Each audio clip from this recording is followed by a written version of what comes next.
J'invite à mes côtés Sandy Olivar-Calvo, Sopical, qui est son nom de scène, mais son nom est Calypso. Et je vais mal prononcer ton nom de famille, Calypso, je suis désolée. Calypso Beuteneuil. Et également Lise-Catherine Pommelet. Et on a avec nous en visio Margot Labarthe, qui s'excuse et est avec nous pour des raisons de santé, nous épargne de ces éventuels microbes, mais qui a quand même fait l'effort. Merci beaucoup à elle d'être avec nous en visio. Et j'excuse Preslia Oku du Conseil régional des jeunes, qui regrette énormément de ne pas pouvoir être là avec nous, mais qui a dû au dernier moment se désister pour des raisons familiales. Merci à toutes les quatre. Je m'adresse également à Margot Labarthe, qui est avec nous en visio. L'objectif de cette table ronde, qui s'appelle Place aux jeunes engagés, c'était, comme on l'a dit en introduction, une manière de faire fil rouge entre les différentes générations de femmes engagées, qu'elles se revendiquent féministes ou non, on l'a vu, et peut-être aussi de tordre le cou à une certaine idée reçue, à un certain discours un peu ambiant sur le désintéressement des jeunes de la politique et du monde qui les entoure.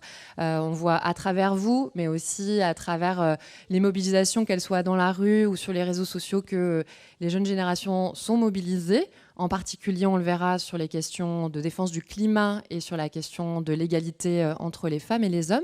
Et du coup, on va démarrer par vous, Sandy Olivar-Calvo. Vous avez été porte-parole d'Alternativa Action non violente COP21. Vous êtes aujourd'hui, vous avez joué un rôle important aussi dans les manifestations Jeunes pour le climat qui ont permis de faire émerger cette question dans le débat public. Et vous êtes aujourd'hui chargé de campagne agriculture chez Greenpeace France.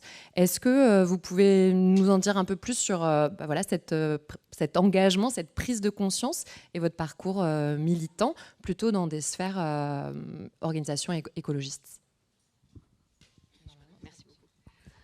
Bonjour tout le monde. Merci beaucoup pour l'invitation et pour les tables rondes précédentes. C'est toujours extrêmement riche d'entendre parler des femmes combattantes. Donc merci beaucoup pour l'invitation. Moi, je travaille sur les questions écologistes depuis 5-6 ans à peu près. Maintenant, j'ai 29 ans, donc ça commence à faire un moment et ça a commencé assez tôt. À quel moment et pourquoi l'écologie ? Et peut-être après faire le fil rouge avec les questions féministes et les questions sociales. Moi, j'ai toujours eu à cœur les questions écologistes et c'est un peu... Ça vient pas de par mon histoire familiale, qui est beaucoup plus une histoire ouvrière et pas nécessairement syndicaliste, mais de lutte ouvrière avec une mère femme de ménage et un père ouvrier. Mais la question écologiste a toujours été extrêmement prédominante pour moi et je pense que le moment du déclic de l'engagement, ça a très clairement été la mobilisation des Gilets jaunes où on aurait pu croire dans le discours dominant que les Gilets jaunes s'opposaient à l'écologie, que les mouvements ouvriers, les classes populaires et les classes précaires s'opposaient à l'écologie. Et donc moi, c'est quelque chose qui m'a beaucoup mise en colère et qui m'a donné envie de m'engager, notamment dans les luttes écologistes, pour politiser la question écologiste en disant non, la question écologiste est une question profondément sociale et aussi profondément féministe, parce que quand on porte le combat écologiste, on porte la question de transformer complètement l'ordre social de la société. Et donc c'est pour ça que j'ai voulu m'impliquer dans ces questions-là, au moment où ce qu'on voulait nous raconter, c'était que les pauvres polluaient, que c'était les pauvres qui ne voulaient pas la transition écologique, alors que très concrètement, quand on regarde les chiffres, et on parlait tout à l'heure de l'importance des chiffres, les classes populaires et les femmes ne sont pas du tout les populations qui polluent et qui émettent le plus de gaz à effet de serre, mais ce sont par contre les populations qui vont vivre les conséquences du réchauffement climatique en première ligne. Donc il y a clairement une notion de justice hyper forte dans l'écologie qu'on porte avec les associations avec lesquelles je travaille. Et donc c'est par ce biais-là moi, que j'ai voulu m'engager. Et donc, vous avez choisi, plutôt que, on l'a vu à l'instant, les syndicats ou les partis politiques plus traditionnels, vous avez choisi des collectifs, des actions de désobéissance civile. Est-ce que s'y faire une place en tant que femme, notamment être porte-parole de ce type d'organisation, est-ce que vous l'avez choisi aussi parce que ça vous semblait plus facile ? Alors j'ai choisi la désobéissance civile non violente parce que j'estime que c'était à l'époque, et que ça l'est toujours, un moyen d'action nécessaire pour faire bouger les lignes, pour faire bouger les politiques publiques quand on estime que celles-ci ne sont pas à la hauteur. Donc pour donner un exemple d'action de désobéissance civile, parce que tout le monde ne sait pas forcément ce que c'est, on a beaucoup décroché les portraits d'Emmanuel Macron dans les mairies pour dénoncer son inaction climatique, et ça, on va pas revenir sur l'histoire de ce combat et de ce travail, mais donc voilà, donc j'ai choisi ce combat-là parce que je le pense nécessaire et pertinent pour faire bouger l'action politique et l'action publique. Et ça s'inspire aussi de mouvements féministes comme les suffragettes qui allaient voler les urnes à l'époque où elles n'avaient pas le droit de vote. Donc finalement, les modes d'action peuvent se rejoindre selon les luttes. Et donc, s'y faire une place, enfin, pourquoi avoir choisi plutôt les organisations associatives plutôt que les organisations politiques traditionnelles, voilà ma réponse. Mais est-ce que c'est plus difficile de s'y faire une place, ou est-ce que c'est la même chose? C'est somme toute un peu plus facile quand on est dans des mouvements progressistes, nécessairement. Par contre, c'est pas complètement réglé parce qu'il y a forcément des pouvoirs hiérarchiques et des manières d'être sociabilisés qu'on ressent aussi dans ces associations. Et donc là, je rejoins une prise de parole qui avait été faite tout à l'heure sur l'importance d'avoir des cadres d'organisation qui nous permettent de créer de l'émancipation. Donc très concrètement, nous, dans nos collectifs, on a des règles très claires qui visent à favoriser l'émancipation et la prise de pouvoir par les femmes et par toutes les minorités. Donc ça veut dire très concrètement des choses très simples, prendre la parole en réunion en levant la main, et on prend les tours de parole.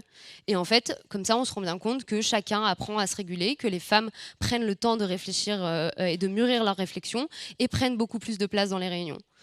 On met aussi énormément d'importance à avoir de la parité dans l'organisation des réunions et dans les binômes d'organisation. Donc si on va organiser une énorme manifestation, s'il y a un homme, il y a une femme. C'est comme ça. Et ça crée du pouvoir.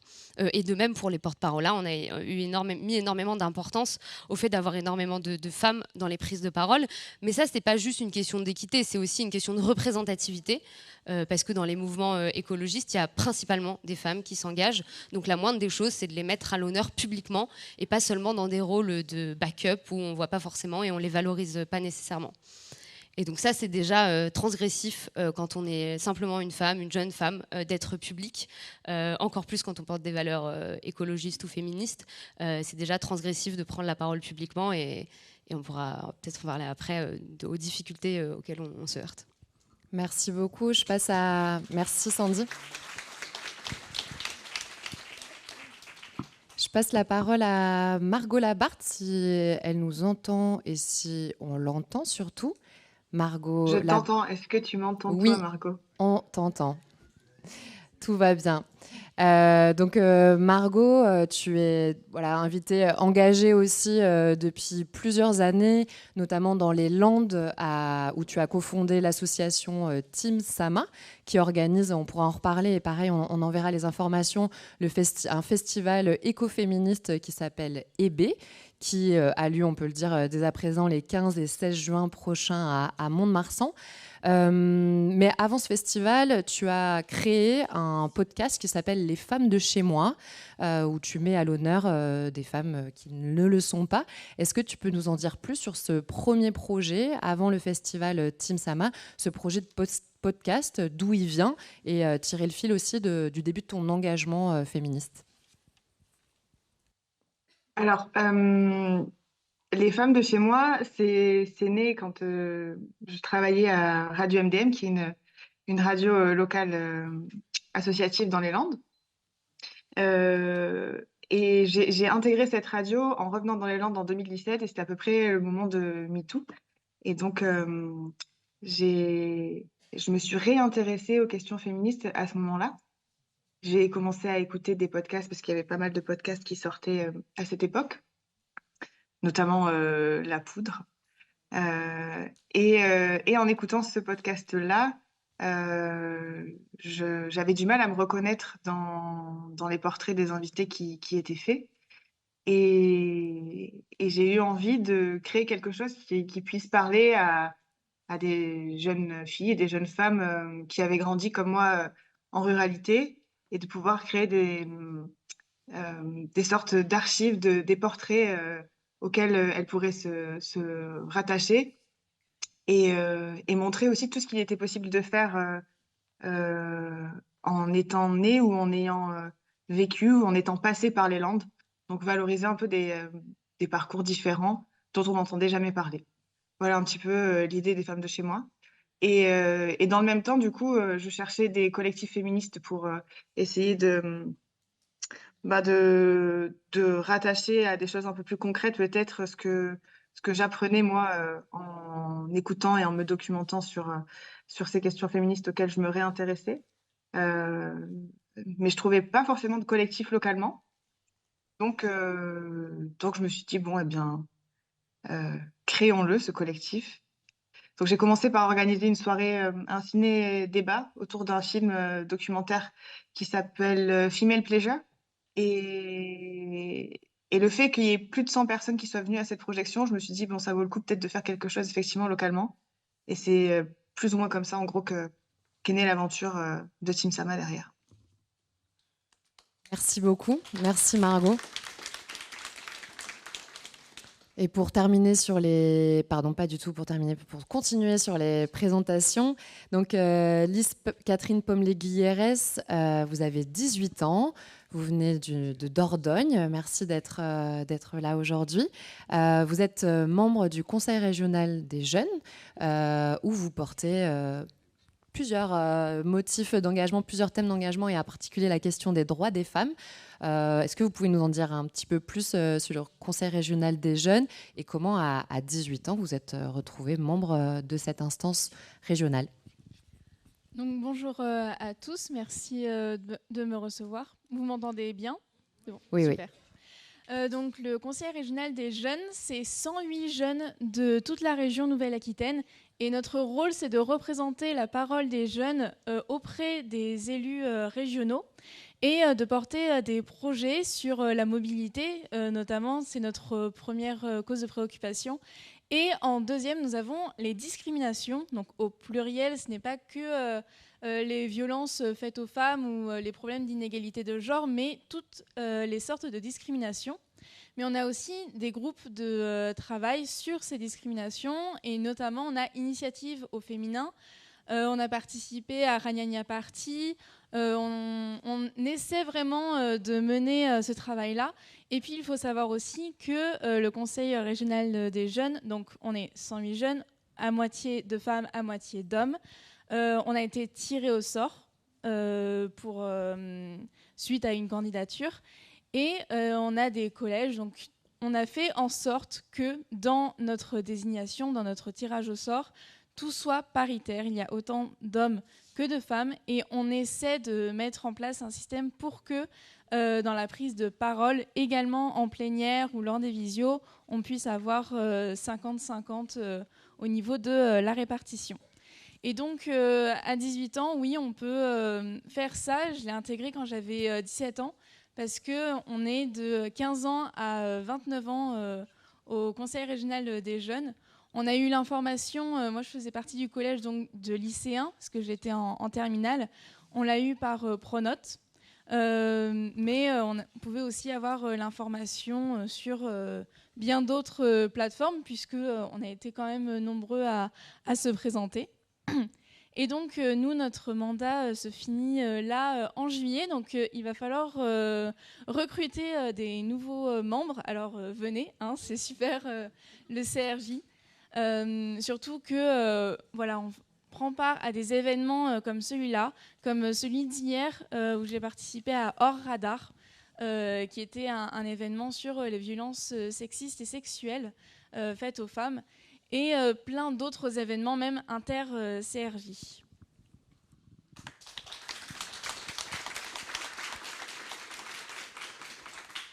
Merci beaucoup, Lise Catherine. Et peut-être pour rebondir, tu évoquais quand on a préparé cette table ronde qu'aujourd'hui donc, tu fais des études de droit.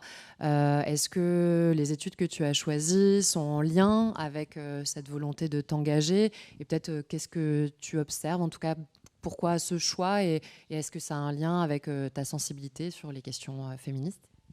Alors oui, mes études ont complètement un lien avec mon engagement parce que depuis toute petite, je déteste l'injustice et malheureusement, j'ai pu en être témoin de nombreuses fois, surtout quand on est une fille, quand on vit un peu en campagne et qu'on vient d'un milieu militaire. Forcément, ces questions-là sont assez brûlantes. Et on m'a appris à toujours excuser le comportement des garçons parce qu'ils sont moins matures que les filles et donc il faut faire attention. Mais c'est pas grave, plus tard vous en prendrez soin aussi, hein, vous inquiétez pas. Mais oui, on nous a toujours appris à être gentil, à pas faire de bruit. Et au contraire, moi, tout ce que j'avais envie, c'était de faire énormément de bruit, à parler très fort, à monter sur scène, ce que je fais aussi du théâtre. Et même dans ce théâtre, c'est le théâtre de l'opprimé. Je ne sais pas si vous connaissez. C'est ça. Et donc, c'est beaucoup le travail de corps, de cœur aussi. Et il y a toute une dimension dans le travail du corps et du cœur, du corps des femmes, du corps des hommes. Et donc, de toutes ces dimensions-là. Et le droit, pour moi, c'est vraiment une manière de s'engager et d'entrer dans l'institution pour faire changer les choses de l'intérieur. Parce que je veux m'engager dans la justice, je vais être magistrate. Et je pense que c'est quand on entre dans ces institutions qu'on peut faire changer les choses, quand on peut faire en sorte que les plaintes aillent jusqu'au procès, qu'on puisse mettre les moyens pour que l'enquête puisse être réalisée. Merci beaucoup. Et il y a du travail, on le sait, donc on attend patiemment que vous ayez terminé vos études pour voir arriver encore plus de... Il y en a des magistrates féministes, mais encore plus, ça fera du bien. Calypso Buiteneuil, vous me corrigerez si je prononce... Buiteneuil. Buitenhuis. Ouais. Calypso Buitenhuis. On a parlé du théâtre à l'instant, on a vu aussi les parcours, on va dire, un peu hachés de comédiennes, comme a pu le décrire Tiffaine. Vous êtes connue comme nom de scène en tant que chanteuse sous le nom de Sopical, chanteuse bordelaise à retrouver à la fois sur Internet, mais aussi dans des nombreux concerts ici à Bordeaux. Le thème de la matinée, c'est l'engagement des femmes. Est-ce que vous vous décrivez comme une chanteuse, une artiste engagée ? Déjà, merci beaucoup de m'avoir invitée. C'est un honneur d'être parmi toutes ces femmes ici. Et moi, j'ai la chance d'être née dans un milieu très engagé déjà. Donc pour moi, ça me paraissait évident et naturel que ce que je faisais, c'était pas spécial. Et donc le mot engagement et féministe est venu plus tard.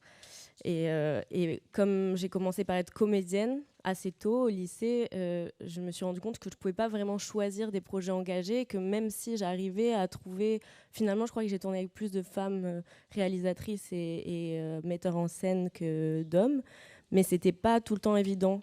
Donc la musique, en particulier le rap et le slam, m'a permis de vraiment choisir les textes que j'allais dire et d'être engagée de manière... finalement évidente sans vraiment le conscientiser au début peut-être. Et du coup, peut-être pour vous, c'était naturel, un peu, ça coulait de source. Vous avez été accompagné, par contre, par un collectif qui alerte sur le fait que justement, il y a un sujet sur la place des femmes dans l'industrie musicale, un manque de financement, un manque de représentation, un collectif bordelais qui s'appelle Médusine. En quoi le travail de ce collectif, ça vous parlait ? Est-ce que ça vous a été utile ? Et je crois qu'aujourd'hui, vous leur rendez un peu l'appareil aussi, un peu donnant-donnant. Est-ce que, je ne sais pas si tout le monde connaît Médusine, est-ce que vous pouvez dire quelques mots sur Médusine et sur le plaidoyer qu'elles font ? Bien sûr, merci beaucoup. Du coup, c'est un plaisir de parler de Médusine, qui est, pour ceux et celles qui ne connaissent pas, une association bordelaise qui met en valeur les femmes dans la culture hip-hop, parce qu'elles se sont rendues compte, la fondatrice Morgane s'est rendue compte que on était très peu représentées, les femmes, dans la culture hip-hop. Et moi, j'ai re-regardé les chiffres que je t'avais donnés, et en effet, on est 14% de femmes représentées aujourd'hui dans les festivals de musique. Et en fait, dans la musique hip-hop, sur scène, on est 10%. Donc c'est vraiment comme pas beaucoup. Et c'est des chiffres de 2019, je crois. Les autres ne sont pas encore sortis. Voilà. Et donc, avec elle, on fait des interventions scolaires pour essayer de sensibiliser les jeunes élèves au féminisme par le prisme de la musique. Et elles font plein d'actions, comme très récemment, un des premiers balls à Bordeaux. Voilà. Je vous invite à regarder sur leurs réseaux sociaux et sur leur site internet. Il y a vraiment beaucoup de choses. Et elle m'a aidée, Morgane. En fait, pendant les 2 premières années, je n'étais pas structurée avec un label et un tourneur. Et grâce à elle, qui n'avait pas un intérêt financier sur mon projet, j'ai pu faire une 50aine de dates dans toute la France en étant vraiment bien accompagnée, quoi.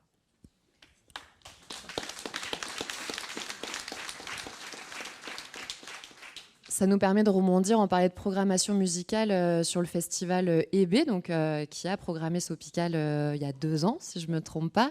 Margot, est-ce que cette question justement de la place des femmes dans le hip-hop ou dans toutes sortes, dans tous les genres musicaux, est-ce que c'est un sujet aussi que vous portez au sein de Team Sama et notamment via ce festival qui n'est pas qu'un festival de musique, mais dont tu peux nous en dire un mot?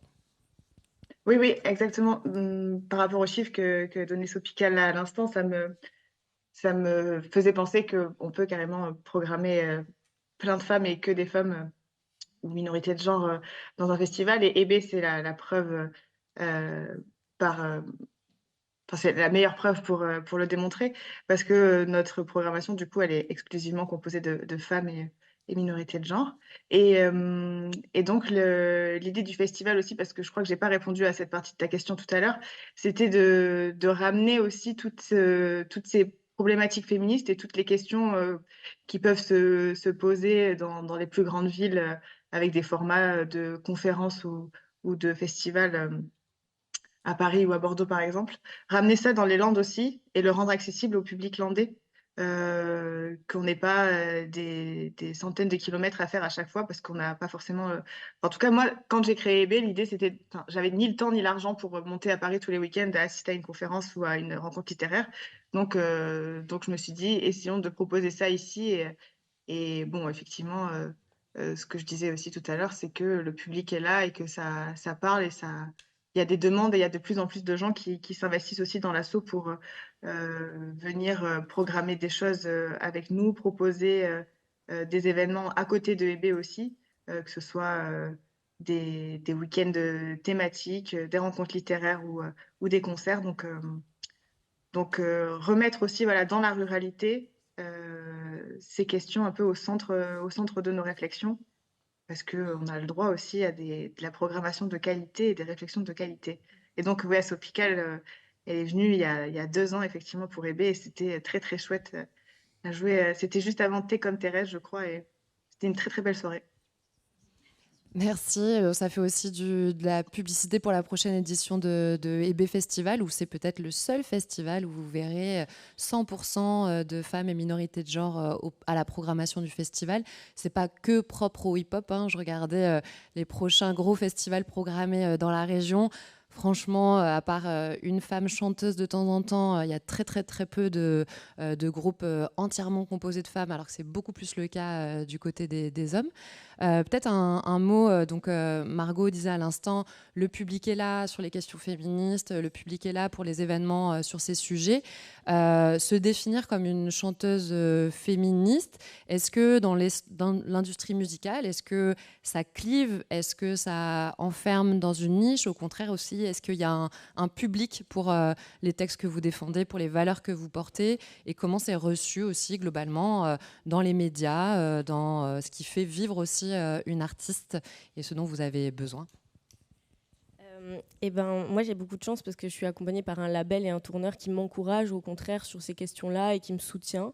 Mais je suis une artiste en développement, ce qui fait que c'est en début de carrière d'être accompagnée comme ça, c'est quand même rare. Donc je pense que je représente quelque chose d'assez exceptionnel et je vois dans mes amis qui le sont engagés ont moins de soutien quand même, je trouve.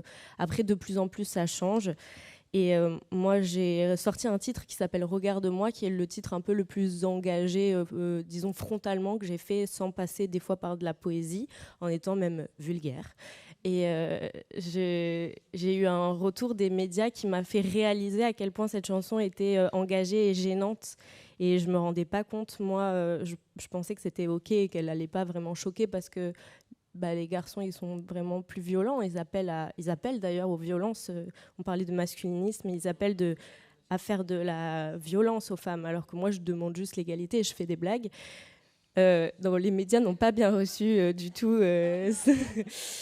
Du tout. Ils ont pas trop. Il y en a quelques-uns qui se sont mouillés, et des femmes d'ailleurs de la région.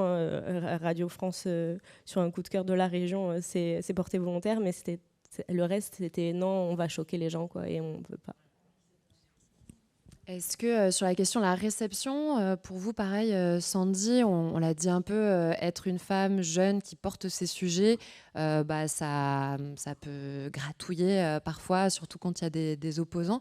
Est-ce que ça se traduit, Tiffaine en parlait tout à l'heure, est-ce que ça se traduit dans les médias? Est-ce que ça se traduit sur les réseaux sociaux? Est-ce qu'il y a des attaques spécifiques quand on est une jeune femme engagée, et comment ça se matérialise?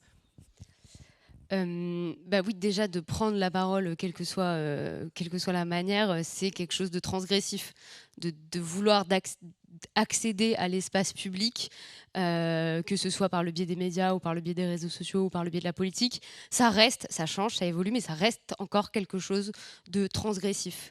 Et c'est pour ça que c'est hyper important de prendre de la place aussi politiquement, en termes de responsabilité dans nos organisations, dans les institutions, mais aussi dans nos organisations, et d'avoir des cadres qui nous permettent de valoriser et de permettre l'émancipation et de la prise de position des femmes et des minorités dans nos collectifs. Et donc très concrètement, ça se matérialise par des attaques sexistes. Moi, je pense à des amies militantes de type Camille Etienne, Salomé Saké, ou encore Nesrine Laoui, qui est moins sur des sujets écologistes, mais beaucoup plus sur des sujets antiracistes et féministes. En fait, leur prise de parole en ligne, ça fait déborder des attaques de harcèlement en ligne, mais très, très frontales, très, très réguliers. Et ça, c'est une opposition du système et des masculinistes qui s'organisent, ça a très bien été énoncé tout à l'heure, par un refus qu'on prenne la parole sur nos sujets, et encore plus quand c'est des sujets progressistes et progressistes. Donc il y a une opposition et une réprimande au fait de prendre de la place dans l'espace public, quand on le fait sur les réseaux sociaux, quand on le fait sur les médias. Et prendre la parole quand on est une jeune femme sur des sujets écologistes, sur des plateaux télé, ça c'est faire l'objet aussi de coupures de parole. C'est le jeu des médias, mais ça se ressent aussi beaucoup plus effectivement quand on est une femme, et d'amoindrissement de notre expertise. Enfin, moi j'ai quand même des gens qui m'ont dit sur les réseaux sociaux de retourner faire la cuisine, alors que je parle des sujets d'agriculture et d'alimentation qui sont vraiment mon domaine d'expertise. Donc, et ça c'est pas anecdotique, c'est vraiment régulier. Donc tout ça pour dire qu'il faut continuer de prendre de la place dans l'espace public, qu'il faut se protéger aussi de ça avec les collectifs, qu'il faut mettre en place des cercles d'écoute et de protection, qu'il faut que les politiques publiques s'engagent sur cette question, notamment du harcèlement en ligne. C'est un vrai, pour les femmes, et de la régulation des réseaux sociaux sur cette question-là, c'est un vrai sujet, un vrai dossier de protection pour les femmes là-dessus. Mais qu'il faut continuer de prendre cette place, parce que quand on voit moi je parle sur mes sujets militants écologistes, si j'ai décidé et que j'ai pris de la place au sein de mon collectif, quand je suis arrivée, j'avais pas du tout cette volonté d'être porte-parole. C'est vraiment arrivé parce qu'il y a des femmes qui m'ont dit, écoute, vu que tu es hyper engagée sur ces questions-là, que tu prends part quotidiennement au collectif, et t'as ta légitimité en tant que porte-parole. Mais je l'ai aussi fait parce qu'il y avait d'autres femmes qui, avant moi, dans ce collectif, étaient organisatrices, étaient porte-parole, allaient sur les médias, dans les médias, allaient prendre la parole sur une scène à une marche climat. Donc ça peut paraître anecdotique, mais ça forme aussi, ça inspire, et ça donne aussi à d'autres jeunes filles envie ensuite de s'engager sur ces questions-là et dans l'espace politique. Et sur les questions écologiques, c'est particulièrement important, je l'ai dit, mais je le redis, c'est particulièrement important parce qu'aujourd'hui, il y a des partis politiques qui commencent à se saisir de la question écologiste parce qu'on ne peut plus, au vu des chiffres et du consensus scientifique, on ne peut plus nier cette question. Donc la totalité des partis politiques se saisissent de cette question-là, mais il y a des partis politiques qui veulent dépolitiser cette question ou qui veulent en faire un objet de repli identitaire ou et pas un objet progressiste. Et alors c'est très important pour moi de dire ça aujourd'hui, mais de manière générale quand je parle d'écologie, il faut qu'on se saisisse de cette question et qu'on continue de se saisir de cette question comme un objet progressiste et d'émancipation au vu de la récupération qu'on peut avoir sur nos sujets. Et l'écologie, si elle est profonde, elle est bien progressiste et émancipatrice pour toutes les minorités, et principalement les femmes et les classes sociales précaires et populaires. Merci beaucoup.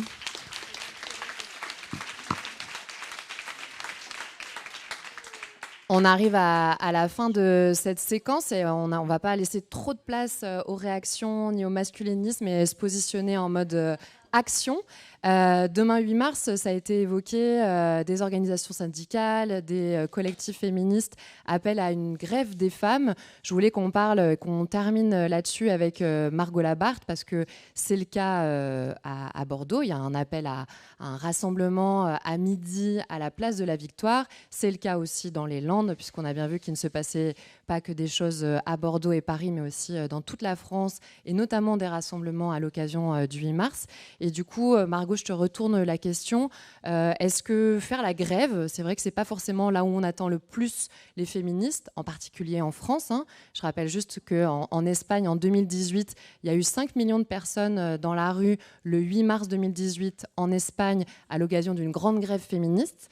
Sachant que la population est un tiers inférieure à celle de la France. Donc on n'en est pas encore là. Mais pourquoi, Margot, faire grève, appeler à une grève féministe, c'est aussi une manière de s'engager pour les droits des femmes?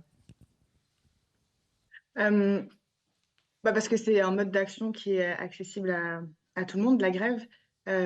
Team Sama, nous, on est membre de la coordination féministe, qui est un collectif qui regroupe plein de collectifs à travers la France, de collectifs féministes et LGBT, entre autres. Et on appelle donc, avec la coordination féministe, à une grève du travail productif et reproductif pour le 8 mars, donc pour reprendre un peu de pouvoir sur nos vies, d'agentivité, comme on dit en féminisme. Et donc, c'est depuis les années 2010 notamment, en Amérique latine, il y a eu pas mal de mouvements de grève assez massifs qui ont été beaucoup suivis. Et on essaye de s'inspirer de ce qui se passe en Argentine ou au Chili, par exemple. Mais effectivement, les Suissesses étaient venues nous rencontrer aussi dans le cadre des rencontres féministes nationales pour nous expliquer, elles aussi, comment elles avaient appelé à la grève et comment elles avaient réussi à faire du 14 juin, qui est un peu leur équivalent en Suisse de notre 8 mars, une journée massive de grève, et donc d'arracher des droits, notamment, je crois que c'était par rapport aux retraites et au congé maternité en Suisse, parce qu'elles étaient ils étaient très, très en retard. Et donc, le fait de prendre la rue, de prendre l'espace public, d'arrêter le travail productif, donc le travail salarié, mais le travail reproductif aussi. Donc, c'est ce qu'on fait notamment à la maison et dans nos quotidiens, le fait de faire tourner un foyer, le fait de s'occuper des enfants, de les amener à l'école, de leur faire les devoirs, par exemple. Si on arrête de faire tout ça, on se rend compte aussi de l'impact qu'ont les femmes dans la société, de tout ce que les femmes peuvent porter. Et si du jour au lendemain, on s'arrête massivement toutes de faire ce qu'on fait au quotidien, bien, on va se rendre compte que effectivement, on a un rôle capital et décisif dans notre société et qu'on peut faire bouger des choses, parce que sans nous, si on s'arrête, le monde s'arrête. C'est un peu notre mot d'ordre pour le 8 mars. Donc, le droit de grève, c'est un droit qui est possible pour tout le monde. Il n'y a pas d'injonction à la grève non plus, parce qu'il faut éviter de se rajouter des injonctions, parce qu'il y en a trop dans notre société et que tout le monde fait aussi avec ses moyens et à la mesure de ce qu'elle peut faire. Mais à cette possibilité-là, il faut se rapprocher des syndicats, il faut regarder les préavis de grève qui sont déposés et normalement, vous êtes couverte plutôt par la loi pour faire grève. Et il y a des caisses de grève aussi qui se mettent en place un peu partout pour pallier le manque d'argent qu'une journée de grève peut générer. Donc voilà, c'est l'idée de la grève féministe du 8 mars, c'est l'idée de s'organiser collectivement et massivement et pour faire pour faire entendre nos voix et pour montrer aussi l'impact et le poids qu'on a tout ensemble si on s'unit pour de vrai, quoi. Ce sera le mot de la fin. Merci beaucoup, Margot. Merci à toi, merci à vous. Merci beaucoup à toutes pour votre présence, pour votre motivation, je ne sais pas comment le dire. Et en tout cas, on se dit que ce n'est pas terminé et que ça continue, que la relève est là.